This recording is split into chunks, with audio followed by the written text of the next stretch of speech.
Did you know you can use scanning as an access method for the iPad without ever plugging in an external switch? External switches can connect via Bluetooth or be plugged into a switch interface and your iPad, but it's nice if you can avoid having one more piece of hardware. If you have the ability to move your head from side to side, or make a consistent sound, or tap on any part of the iPad screen, then you have the ability to avoid an extra piece of hardware. Let's look at these internal or built-in switch options.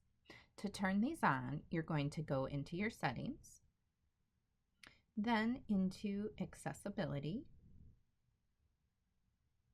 then scroll down until you see switch control. Now before you turn switch control on, you can go underneath there and find where it says switches. You can add a new switch, and now you can choose from screen, camera, or sound.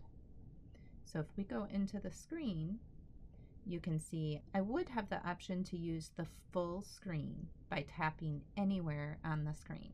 However, I'm already using that one, so I can't activate it right now. But if we go into camera, you can see that you can program left head movement to mean one thing and right head movement to mean another.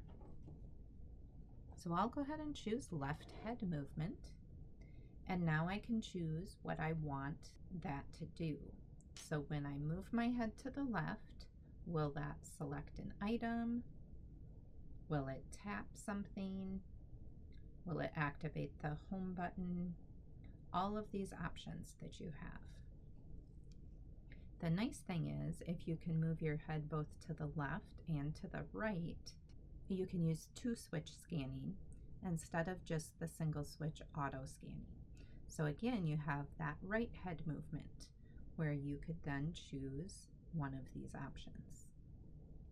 Now besides those, if we go back here to our source, you also have this newer option for sound. So if you can make a clicking sound or a cuff or a pop, look at all these options you have here. I'll choose the click sound option, and again, you can choose one of these actions to happen when you make that sound. You also have the option up here to practice.